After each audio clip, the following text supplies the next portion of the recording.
హాగే sun రైజెస్లో చాలా varieties నేను చూపించుంటాను. ఈ సన్ రైజ్ అయితే సంథింగ్ యూనిక్గా ఉంటుంది. ఎందుకంటే మీరు వైజాగ్ బీచ్లో చూసే సన్ రైజ్కి ఒక హిల్ పాయింట్కి వచ్చి సన్ రైజ్కి చాలా డిఫరెంట్ ఉంటుందండి. అయితే నేనైతే 2500 ఫీట్ హైట్కి వచ్చి మరీ సన్ రైజ్ చేశాను.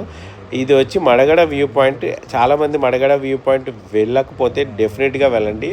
ఎందుకంటే మడగడ వ్యూ పాయింట్ అనేది చాలా బ్యూటిఫుల్ సన్ రైజ్ అయితే ఉంటుంది. మార్నింగ్ 5 o'clock కల్లా అక్కడ మనం ఉండాలి. వైజాగ్ నుంచి 15 kilometers డిస్టెన్స్ ఓన్లీ అండి. ఎవరైతే వైజాగ్ నుంచి అరకు వెళ్తారో, అరకులో స్టే చేస్తారో వాళ్ళు డెఫినెట్గా వెళ్ళండి. ఎందుకంటే ఇక్కడ దింసా డ్యాన్స్ ఉంటుంది, అదేవిధంగా చాలా గేమ్స్ ఉంటుంది, అదేవిధంగా కనికట్టు టైప్ గేమ్స్ అంటారు కదా, అవి కూడా ఉంటాయి. అండ్ మీరు టిఫిన్స్ ఫుడ్ ఎవ్రీథింగ్ అవైలబుల్ ఉంటుందండి. 5:30 నుంచి మస్ట్ అండ్ షుడ్ విజిట్ చేయండి. One of the beautiful sunrise you have to seen in Madagada view point. I promise to say you. Thank you for watching my channel. Love you.